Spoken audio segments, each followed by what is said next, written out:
অন্তর্বর্তী সরকারের প্রধান উপদেষ্টা ডক্টর মোহাম্মদ ইউনূসের পদত্যাগের আলোচনায় বিএনপি সহ গুরুত্বপূর্ণ রাজনৈতিক দলগুলোর নেতাদের মধ্যে বৃহস্পতিবার রাত থেকেই আলোচনা শুরু হয়েছে। চলমান রাজনৈতিক এই পরিস্থিতিতে আজ শনিবার বিএনপি সহ বিভিন্ন রাজনৈতিক দল অধ্যাপক ইউনূসের সঙ্গে প্রধান উপদেষ্টার বাসভবন যমুনায় সাক্ষাৎ করবেন। বিএনপি ও জামাতে ইসলামীর সঙ্গে আজ বৈঠকে বসছেন অধ্যাপক মোহাম্মদ ইউনূস। শনিবার সন্ধ্যা 7:30টায় বিএনপি এবং 8:30টায় জামাতে ইসলামী নেতাদের প্রধান উপদেষ্টা তার বাসভবন যমুনায় আমন্ত্রণ জানিয়েছেন। বিএনপির প্রতিনিধি দলের নেতৃত্ব দেবেন দলের স্থায়ী কমিটির সদস্য খন্দকার মোশাররফ হোসেন, আর জামাতে ইসলামের নেতৃত্ব দেবেন দলটির আমির শফিকুর রহমান। বিএনপির স্থায়ী কমিটির সদস্য সালাউদ্দিন আহমেদ বলেছেন, 7:30টায় সাক্ষাতের সময় আমাদের জানানো হয়েছে। এডিস মশার সঙ্গে সঙ্গে পাল্লা দিয়ে রাজধানীতে বাড়ছে কিওলেক্স মশার উপদ্রব। এরই মধ্যে মশার উপদ্রবে অতিষ্ঠ রাজধানীবাসী। মশা নিয়ন্ত্রণে মাঠ পর্যায়ে নানা পদক্ষেপ নেওয়া হয়েছে বলে জানান উত্তর সিটির প্রশাসক মোহাম্মদ এজাজ। তবে অপরিকল্পিত ওষুধ ব্যবহার আর সিটি কর্পোরেশনের সমন্বয়হীনতায় মশা নিয়ন্ত্রণ হচ্ছে না বলে মত কীটতত্ত্ববিদ অধ্যাপক কাবিরুল বাশারের। আরও জানাচ্ছেন রাকিব হাসান। স্বাস্থ্য অধিদপ্তরের তথ্য মতে ঢাকা ও ঢাকার বাইরে মিলে চলতি বছর এখন পর্যন্ত ডেঙ্গু আক্রান্ত হয়ে হাসপাতালে ভর্তি হয়েছেন প্রায় 3000 রোগী। এর মধ্যে মারা গেছেন 21 জন। আগে শুধু বর্ষা মৌসুমে মশার উপদ্রব বাড়লেও এখন বছর জুড়েই মশার উপদ্রবে অতিষ্ঠ নগরবাসী। রাজধানীর বিভিন্ন এলাকা ঘুরে দেখা যায় বেশিরভাগ ড্রেন, কালভার্ট, পরিত্যক্ত ডোবা ও পুকুর যেন মশার অভয়ারণ্য। মানুষ যখন ডেঙ্গুর বাহক এডিস মশা নিয়ে উদ্বিগ্ন, এমন সময় কিউলেক্স মশার উপদ্রবেও অতিষ্ঠ রাজধানীবাসী। কয়েল, অ্যারোসল ব্যবহার করেও মশা থেকে রেহাই পাচ্ছেন না বলে জানান তারা। সন্ধ্যা হইলে 4-5টা কয়েল জ্বালাই, মশা কোনো যায় না। সন্ধ্যা হইলে ফুলাফান পড়তে বসতে পারে না, পড়তে পারি না বিকালে মশার জন্য। মশা অনেক কামড়ায়, কাস্টমার বুঝতে পারে না, কয়েল জ্বালালে মশা যায় না। সিটি কর্পোরেশন এখন লোকও আসে না, আগে ড্রেনের ভিতরে স্প্রে দিত, স্প্রেও দেয় না। এদিকে মশা নিয়ন্ত্রণে নানা পরিকল্পনার কথা জানালেন ঢাকা উত্তর সিটির প্রশাসক মোহাম্মদ এজাজ। মাইটিভিকে দেয়া একান্ত সাক্ষাৎকারে তিনি জানান, প্রয়োজনে কীটনাশক ছিটানোর দায়িত্ব দেয়া হবে সেনাবাহিনীকে। 3টা প্রবলেম আমরা আইডেন্টিফাই করেছি। একদম ফিল্ডে ওষুধগুলো কিভাবে দেওয়া হবে, এটা একটা প্রবলেম আমরা মনে করি। দ্বিতীয় হচ্ছে যে তারা প্রপারলি এডুকেশনটা পেয়েছে কিনা, মানে ট্রেনিংটা তাদের আছে কিনা। কারণ হচ্ছে যে ওষুধ যেটা মিক্স হওয়ার কথা, স্থানীয় লোকজন বলছে কেরোসিন তেলের গন্ধ পাই। আমাদের এক্সপার্ট এবং হেলথ ডিপার্টমেন্ট বলছে যে না, আমাদের এইটার সবগুলো ওষুধ হচ্ছে পরিমিত মাত্রায় আছে এবং সেটা দেওয়া হয়, কিন্তু সিভিক মনিটরিং একটা লাগবে।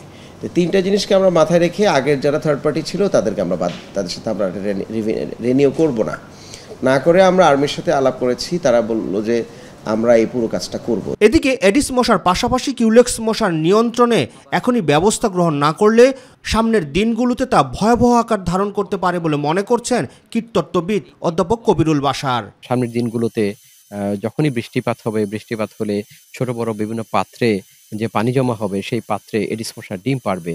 সেই ডিম থেকে ফুটে লার্ভা থেকে পিউপা থেকে পূর্ণাঙ্গ মশা হবে। মশা নিয়ন্ত্রণে সিটি কর্পোরেশনের ব্যবহৃত ঔষধের সঠিক প্রয়োগ পদ্ধতি নিয়েও প্রশ্ন তোলেন এই বিশেষজ্ঞ।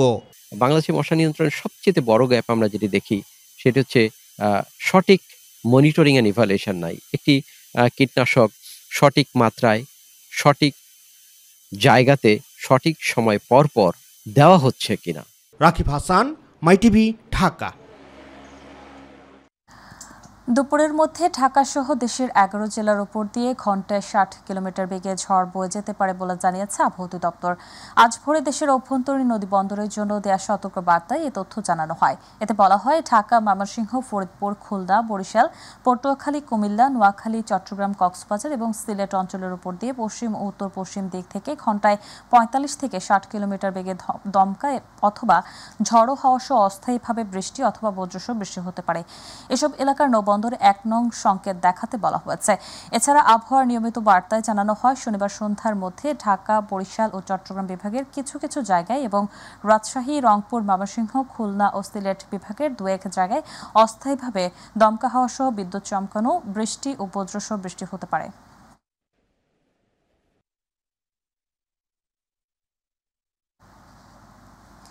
আগামী 7 জুনকে পবিত্র ঈদ উল আজহার দিন ধরে ট্রেনের আগাম টিকিট বিক্রি শুরু করেছে বাংলাদেশ রেলওয়ে। এ যাত্রায় চতুর্থ দিনে ট্রেনের আসন বিক্রি হচ্ছে। আজ সকাল 8টা থেকে বাংলাদেশ রেলওয়ের পশ্চিমাঞ্চলে চলাচল করা ট্রেনগুলোর আসনের টিকিট বিক্রি শুরু হয়েছে। দুপুর 2টায় বিক্রি শুরু হবে পূর্বাঞ্চলে চলাচল করা ট্রেনগুলোর আসনের টিকিট। যাত্রীদের সুবিধার্থে শতভাগ আসনের টিকিট অনলাইনে বিক্রি করা হবে। ঈদ উপলক্ষে রেলওয়ের নেওয়া কর্মপরিকল্পনা থেকে জানা যায়, এবার শুধুমাত্র ঢাকা থেকে দেশের বিভিন্ন গন্তব্যে যাওয়া আন্তনগর ট্রেনগুলোর মোট আসন সংখ্যা থাকছে 33,315টি। রেলওয়ের সিদ্ধান্ত অনুযায়ী ঈদের আগে 7 দিনে ট্রেনের আসন টিকিট বিশেষ ব্যবস্থায় অগ্রিম টিকিট হিসেবে বিক্রি করবে।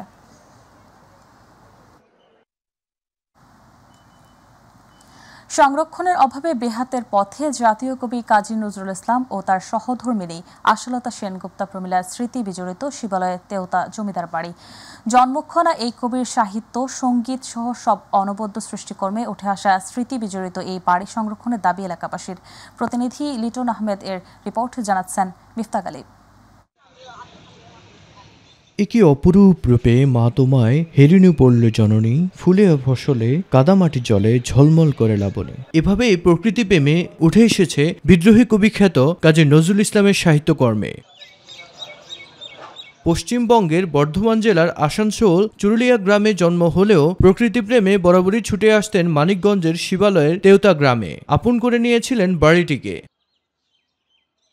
অসংখ্য স্মৃতিবিজড়িত এই গ্রামে বিয়ের আগে ও পরে বেশ কয়েকবার এসেছিলেন কবি। তিনি তার ছেলে সব্যসাচী বা অনিরুদ্ধ ডাকনাম সানি নিনির জবানিতে তিনি তেওতা গ্রামের কথা উল্লেখ করেছেন। তেওতা জমিদার বাড়িতে উনি কয়েকবার এসেছেন এবং যেখানে আমি দাঁড়িয়ে কথা বলছি এখানে ছিল নজরুলের প্রকৃতভাবে শ্বশুর বাড়ি। এই যমুনা জননীর উপকূলে আমাদের একটা টুরিস্ট স্পট তথা আমাদের নজরুল ইনস্টিটিউট এবং নজরুল প্রমীলা বিশ্ববিদ্যালয়, এটি আমাদের জনদাবি। শান বাঁধানো ঘাটে বসে গান কবিতায় হারিয়ে গিয়েছিলেন প্রকৃতির অজানা গন্তব্যে। তবে সংরক্ষণের অভাবে বাড়িটি বেহাতের অভিযোগ থাকলেও সরকারি ব্যবস্থাপনায় পর্যটন কেন্দ্র ও স্মৃতি গ্রন্থাগার তৈরির আশ্বাস নির্বাহী কর্মকর্তার। আমরা পর্যটন বান্ধব করে গড়ে তোলার জন্য পদক্ষেপ নিয়েছি এবং এখানে ভবিষ্যতে একটি স্মৃতি কেন্দ্র হিসেবে সংরক্ষণের জন্য উদ্যোগ নেওয়া হবে। নজরুল প্রমীলার ঐতিহাসিক এই বাড়িটি দখল রোধে সরকারি পৃষ্ঠপোষকতায় সংরক্ষণের বিকল্প নেই বলে মনে করেন এলাকাবাসী ও বিভিন্ন সাংস্কৃতিক সংগঠনের নেতারা। মিফতাক আলী, মাই টিভি।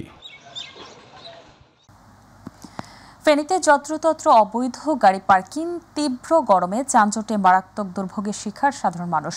শহর জুড়ে পর্যাপ্ত ব্যবস্থা না থাকায় আঞ্চলিক সড়ক ও মহাসড়কের পাশেই প্রতিনিয়ত গাড়ি পার্কিং করছেন চালকরা। মাঝে মাঝে প্রশাসনের অবৈধ পার্কিং নিয়ে অভিযান হলেও কাজের কাজ হচ্ছে না কিছুই। প্রতিনিধি আমিন চৌধুরীর রিপোর্ট জানাচ্ছেন ইলিয়াস কমল।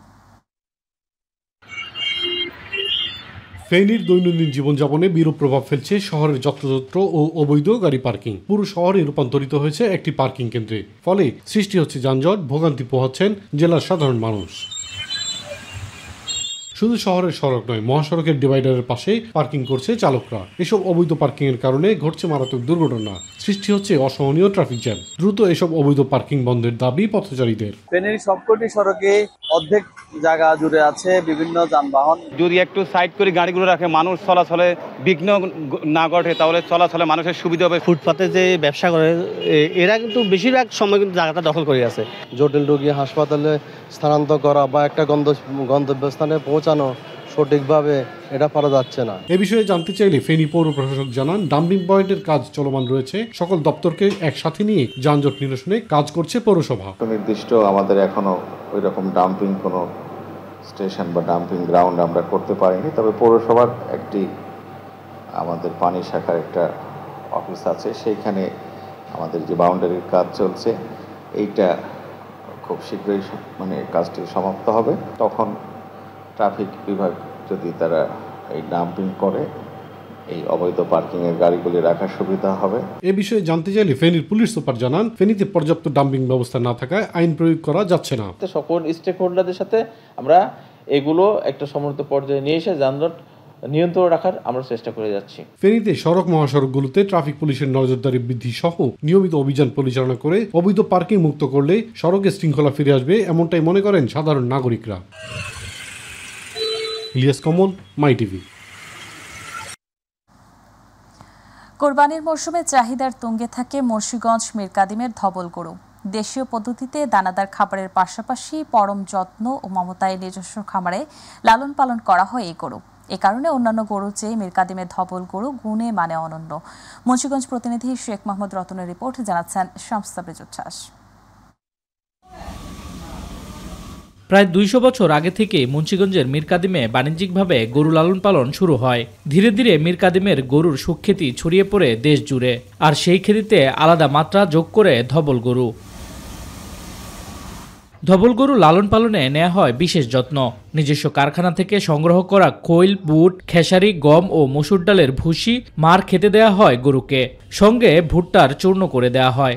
এই গরু মোটাতাজাকরণে দেয়া হয় না কোনো প্রকার ঔষধ। এ কারণে মীর কাদিমের ধবল গরুর মাংসে আঁশ থাকে কম, মাংস হয় নরম ও সুস্বাদু। তাই পুরান ঢাকার মানুষের কাছে মীর কাদিমের ধবল গরুর চাহিদা থাকে তুমুল।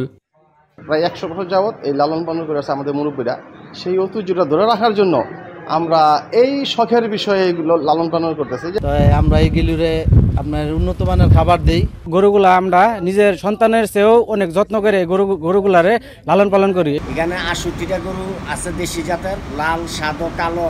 আগে খামারিরা পুরান ঢাকার রহমতগঞ্জের গনিমিয়ার হাটে নিয়ে ধবল গরু বিক্রি করলেও এখন আর হাট পর্যন্ত যেতে হয় না। ক্রেতারাই চলে আসেন মীর কাদিম খামারে। ঢাকা থেকে এখান থেকে নিতে আসে গরু খাওয়ার জন্য। পুরান ঢাকা থেকে আসছি, এখানে আমরা গরু কিনি ৩০ থেকে ৩৫ বছর। আমার দাদারা নানারা এখান থেকে কিন্তু আমরা প্রতি বছরই এখানে আসি মীর কাদিমের গরু কিনবার জন্য। মুন্সিগঞ্জের গরু আপনি যে একবার নেয় সারা বছরই মনে করেন এই গরু নেওয়ার জন্য পাগল থাকে। জেলা প্রাণী সম্পদ কর্মকর্তা জানান, ধবল গরু এই অঞ্চলের ঐতিহ্যের অংশ। ঐতিহ্যের ধারা অব্যাহত রাখতে ধবল গরু লালন পালনে নিবিড় পর্যবেক্ষণ করা হচ্ছে। মুন্সিগঞ্জে প্রায় ১৫০ থেকে ২০০ গরু রয়েছে। কোরবানি উপলক্ষে এই গরুর সংখ্যা আরও বৃদ্ধি পাবে বলে আশা করছি। এই গরুগুলি আমাদের নিবিড় তত্ত্বাবধানে রয়েছে। এই গরুগুলাকে আমরা বিনামূল্যে টিকা এবং চিকিৎসা প্রদান করে আসছি। মুন্সিগঞ্জ জেলায় এবছর কুরবানির জন্য ৬,২৭২টি খামারে ৮১,৮৭৫টি গরু মোটাতাজাকরণ করছে। এর মধ্যে ২ শতাধিক ধবল গরু রয়েছে। শামস তাবরিজ উচ্ছ্বাস, মাই টিভি নিউজ ডেস্ক। এবার গ্রাম বাংলার খবর।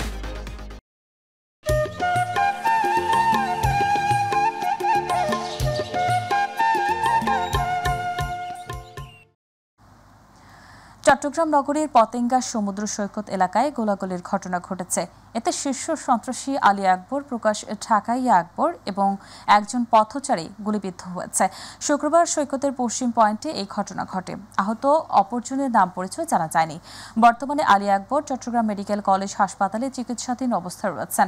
রাত 8:30টার দিকে সৈকতের পশ্চিম পাশে আকবর এবং তার সহযোগীরা একটি দোকানে বসেছিলেন। এ সময় মোটরসাইকেলে করে আসা 8 থেকে 10 জন অস্ত্রধারী আকবরকে একাধিকবার গুলি করে।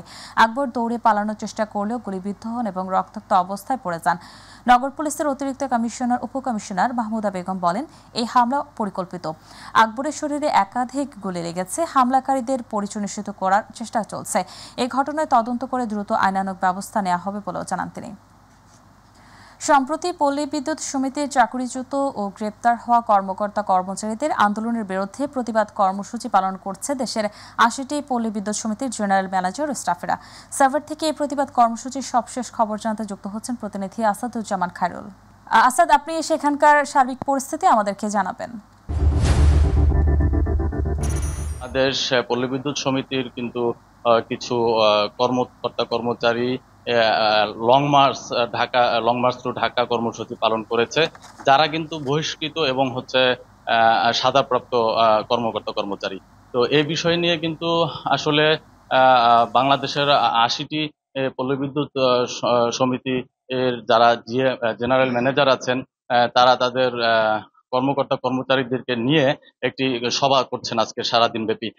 তো এখানে আমি এখন উপস্থিত আছি ঢাকা পল্লী বিদ্যুৎ সমিতি ১-এর যে কার্যালয় আছে সেই কার্যালয়টিতে।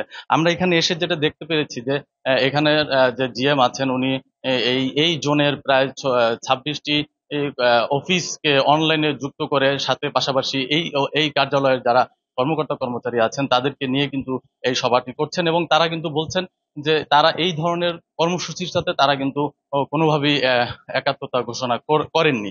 এর পাশাপাশি তারা যেটি বলছেন যে স্বাভাবিক কার্যক্রমকে গতিশীল রাখতে কিন্তু তারা কাজ করে যাচ্ছেন। আমি যদি একটু এখানে যারা আছেন কর্মকর্তা কর্মচারীদের একজনের সাথে একটু কথা বলতে চাই, আপনাদের আসলে কি দাবি আপনারা করছেন বলবেন?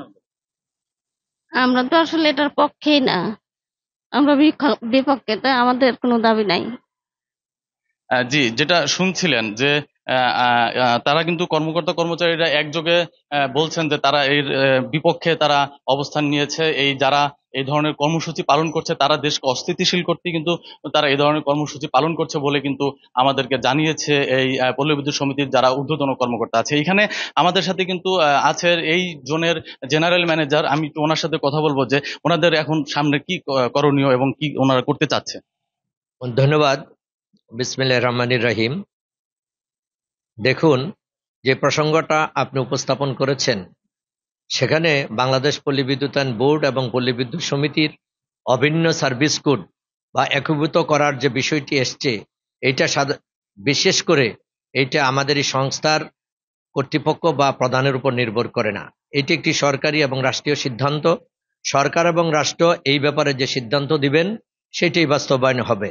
কিন্তু এই বিষয়টিকে কেন্দ্র করে উচ্ছৃঙ্খল আচরণের মাধ্যমে গ্রাহক সেবাকে বিঘ্নিত করার জন্য যারা চেষ্টা করছেন তারা অবশ্যই শৃঙ্খলা পরিপন্থী কাজ করছেন এবং তাদের এই কাজের সাথে ঢাকা পল্লী বিদ্যুৎ সমিতি 1-এর কর্মকর্তা কর্মচারীগণ কোনোভাবেই সম্পৃক্ত নন এবং জড়িত নন এবং সমর্থনও করেন না। Thank you. পাশাপাশি যেটি বলছিলেন আর কি, আমাদেরকে কিন্তু বারবার একটি কথা বলা হয়েছে যে যারা এই ধরনের কর্মসূচিগুলো করছে তারা কিন্তু এর আগে গ্রেপ্তার হয়েছিল এবং গ্রেপ্তারের পরে কিন্তু তারা জামিনে বের হয়ে নাকি তারা এই ধরনের কর্মসূচিগুলো করছে। সরকারকে একটি বিব্রতকর অবস্থায় ফেলার জন্যই এরকম করা হচ্ছে বলে আমাদেরকে পল্লী বিদ্যুৎ সমিতির যারা দায়িত্বপ্রাপ্ত আছে তারা কিন্তু আমাদেরকে এই কথাটি জানিয়েছে। এই ছিল আমার কাছে পল্লী বিদ্যুৎ সমিতির আন্দোলনের বিপক্ষে যারা ছিলেন তাদের সর্বশেষ কর্মসূচির পরিস্থিতি। খায়রুল, আপনাকে ধন্যবাদ। সাতক্ষীরায় বিভিন্ন দেশের জাল টাকা ও টাকা ছাপানোর মেশিন সহ প্রতারক চক্রের 2 সদস্যকে আটক করেছে সেনাবাহিনী। গোপন সংবাদের ভিত্তিতে শুক্রবার সাতক্ষীরা সদরের কাটিয়া এলাকার একটি ভাড়া বাড়ি থেকে তাদের আটক করে সেনাবাহিনী সাতক্ষীরা সদর ক্যাম্পের সদস্যরা। আটককৃতরা হলেন সজুলকার নাইম সানা ও রাসেল গাজী।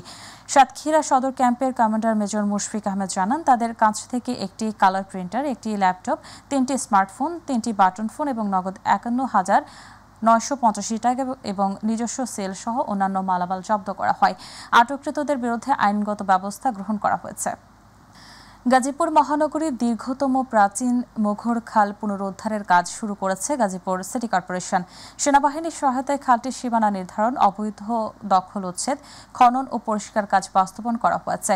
শুক্রবার সকাল থেকে খালটির উৎসমুখ গাজীপুর মহানগরীর ভোগড়া বাইপাস এলাকা থেকে এই কার্যক্রম শুরু হয়। এই কার্যক্রমে গাজীপুর সিটি কর্পোরেশনের বর্জ্য ব্যবস্থাপনা কর্মকর্তা সোহেল রানা, তত্ত্বাবধায়ক প্রকৌশলী সুজীব বসাক, নির্বাহী প্রকৌশলী রাসেল সহ সেনাবাহিনীর সদস্যরা উপস্থিত ছিলেন।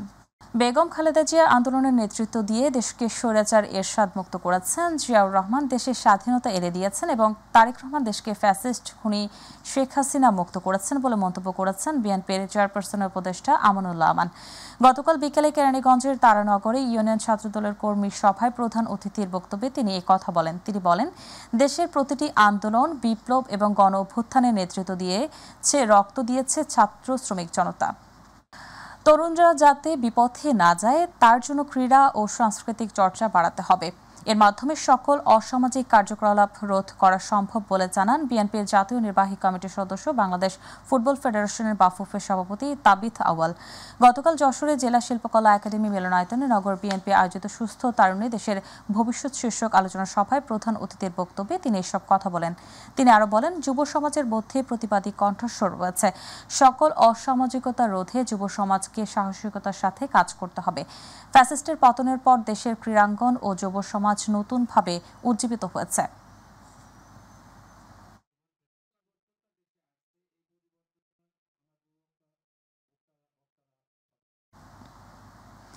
বিএনপি প্রতিহিংসার রাজনীতিকে বিশ্বাস করে না, বিশ্বাস করে নীতি নৈতিকতাকে। যে অন্যায় করেছে তার বিচার হবে, তবে সেটা প্রতিশোধ পরায়ণ হওয়া যাবে না বলে মন্তব্য করেছেন বিএনপির স্থায়ী কমিটির সদস্য ডাক্তার এজেডএম জাহিদ হোসেন। দিনাজপুরের নবাবগঞ্জে উপজেলা বিএনপির আয়োজনে এক কর্মী সমাবেশে তিনি এমন মন্তব্য করেন। সভায় সভাপতিত্ব করেন নবাবগঞ্জ উপজেলা বিএনপির ভারপ্রাপ্ত সভাপতি তারিকুল ইসলাম।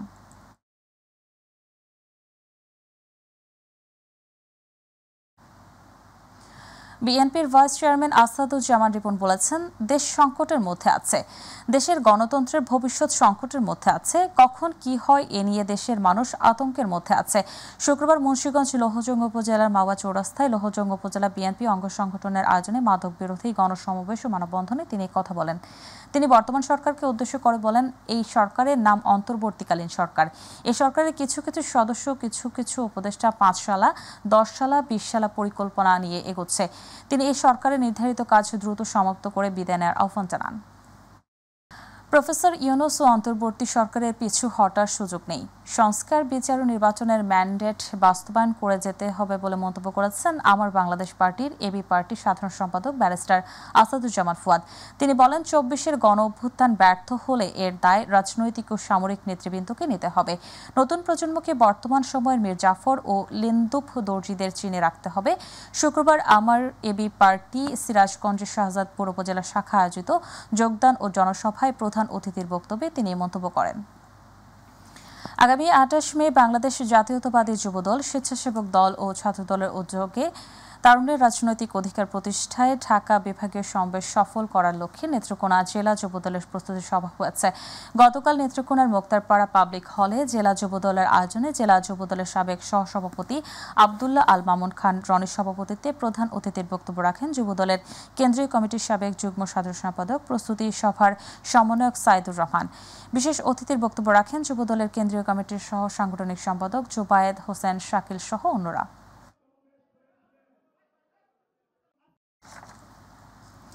জামালপুরে তারুণ্যের রাজনৈতিক অধিকার প্রতিষ্ঠায় ঢাকায় বিভাগীয় সমাবেশ সফল করার লক্ষ্যে প্রস্তুতি সভা করেছে জেলা ছাত্রদল। শুক্রবার সরকারি আশরাফ মাহমুদ কলেজের মিলনায়তনে জেলা ছাত্রদল সভাপতি আতিকুর রহমান সুমিলের সভাপতিত্বে ও সাধারণ সম্পাদক শফিকুল ইসলাম শফিকের সঞ্চালনায় জেলা ছাত্রদলের সিনিয়র সহসভাপতি শামীম আহমেদ, সহসভাপতি বোরহান উদ্দিন, সিনিয়র যুগ্ম সাধারণ সম্পাদক মাহাদি হাসান রেমিন, সাংগঠনিক সম্পাদক রাকিবুল হাসান রাকিব সহ অন্যান্যরা বক্তব্য রাখেন।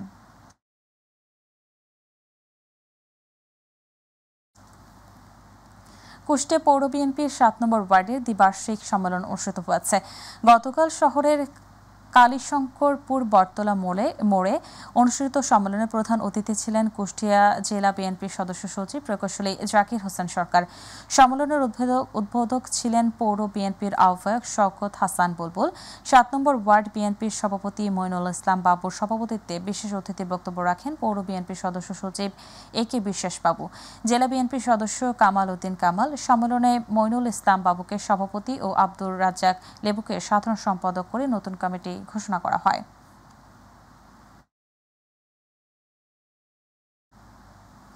যশোরের মনিরামপুরে জামাতে ইসলামের যুব বিভাগে যুব সমাবেশ হয়েছে। শুক্রবার মনিরামপুরে পৌর শহরের আলিয়া মাদ্রাসা মাঠে জামাতে ইসলামের যুব বিভাগে থানার শাখার উদ্যোগে এ সমাবেশ উপজেলা জামাতে ইসলামের যুব বিভাগের সভাপতি HM শামীমের সভাপতিত্বে প্রধান অতিথির বক্তব্য রাখেন জেলা জামাতের আমির অধ্যাপক গোলাম রসুল। বিশেষ অতিথির বক্তব্য রাখেন জেলা জামাতের সহ সেক্রেটারি অধ্যাপক মনিরুল ইসলাম, জেলা জামাতের ইসলামী কর্ম পরিষদ সদস্য গাজী ইনামুল হক।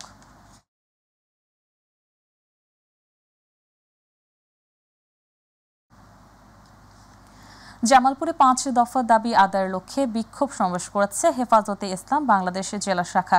শুক্রবার শহরের ফৌজদারি মোড়ে হেফাজতে ইসলাম জামালপুর জেলা শাখার সভাপতি আবুল কাশেমের সভাপতিত্বে হেফাজতে ইসলাম জামালপুর জেলা শাখার নির্বাহী সভাপতি শামসুদ্দিন, সাধারণ সম্পাদক আলী খান, সাংগঠনিক সম্পাদক নজরুল ইসলাম, হামিদুল ইসলাম সহ অন্যান্যরা বক্তব্য রাখেন। এ সময় বক্তারা ফ্যাসিবাদের আমলে দায়েরকৃত সকল মিথ্যা মামলা প্রত্যাহার দাবি সহ 5 দফা দাবি পেশ করেন এবং সরকারকে তাদের দাবি দ্রুত মেনে নেওয়ার আহ্বান জানান।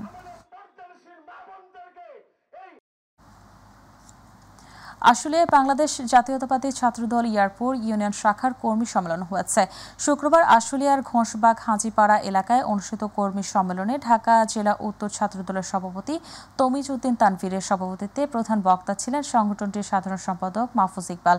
এ সময় ছাত্রদলের ইয়ারপুর ইউনিয়ন শাখার 9টি ওয়ার্ডের নেতাকর্মীরা মিছিল নিয়ে সমাবেশে অংশ নেয়।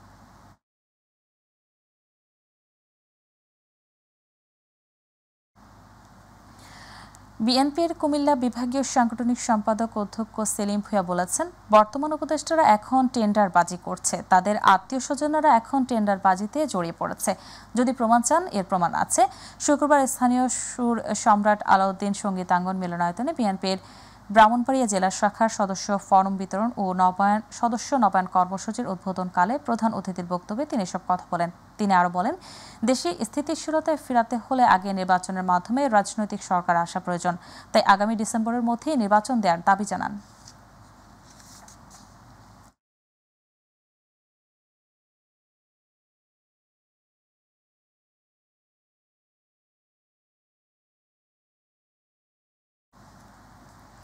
পটুয়াখালী বাউফলের উপজেলা নির্বাহী কর্মকর্তা আমিনুল ইসলামের বিরুদ্ধে মিথ্যা অপপ্রচার চালানোর প্রতিবাদে ফ্যাসিস্ট আওয়ামী সুবিধাভোগী দোসরদের বিরুদ্ধে বিক্ষোভ মিছিল শেষে প্রতিবাদ সমাবেশ হয়েছে। উপজেলার সর্বস্তরের জনগণের ব্যানারে এই বিক্ষোভ মিছিল ও প্রতিবাদ সভা হয়। উপজেলা পরিষদ চত্বর থেকে শুরু হয়ে বিক্ষোভ মিছিলটি পৌর শহরের প্রধান সড়ক প্রদক্ষিণ শেষে একই স্থানে এসে সভা শুরু হয়।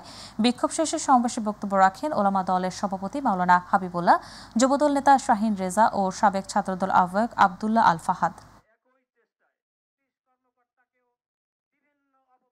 নড়াইলের লোহাগড়া উপজেলার 12টি ইউনিয়ন পরিষদের সদস্যবৃন্দদের নিয়ে গ্রাম আদালত বিষয়ে প্রশিক্ষণ অনুষ্ঠিত হয়েছে। উপজেলা প্রশাসনের আয়োজনে বাংলাদেশের গ্রাম আদালত সক্রিয়করণ তৃতীয় পর্যায় প্রকল্প স্থানীয় সরকার বিভাগের উদ্যোগে আলোচনা সভায় সভাপতিত্ব করেন ভারপ্রাপ্ত উপজেলা নির্বাহী কর্মকর্তা মিঠুন মৈত্র। এ সময় গ্রাম আদালতের উপজেলা সমন্বয়ক রেজমিন সুলতানা, উপজেলা মহিলা বিষয়ক কর্মকর্তা শিরিনা খাতুন সহ আরও অনেকে উপস্থিত ছিলেন।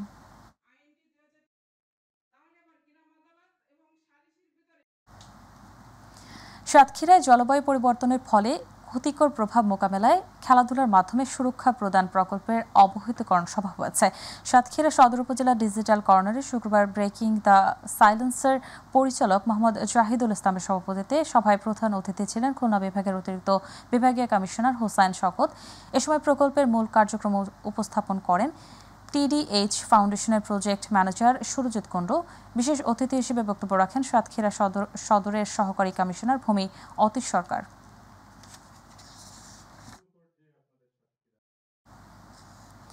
টাঙ্গাইলের মির্জাপুরে জামুরকি ইউনিয়নের গুন্টিয়া কেন্দ্রীয় জামে মসজিদের বিরুদ্ধে একটি কুচক্রী মহলের মিথ্যা অপপ্রচারের প্রতিবাদে সংবাদ সম্মেলন হয়েছে। গুন্টিয়া কেন্দ্রীয় জামে মসজিদের বর্তমান কমিটির সভাপতি, সম্পাদক, সদস্যবৃন্দ এবং গ্রামের ধর্মপ্রাণ মুসল্লিদের যৌথ উদ্যোগে এই সংবাদ সম্মেলনের আয়োজন করে।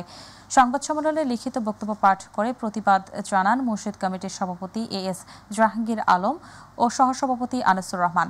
এ সময় জামুরকি ইউনিয়ন পরিষদের সাবেক চেয়ারম্যান আলী এজাজ খান রুবেল, মসজিদ কমিটির সাধারণ সম্পাদক আব্দুর রহমান, সমাজসেবক ও ব্যবসায়ী সোহেল রহমান সহ শতাধিক মুসল্লি উপস্থিত ছিলেন।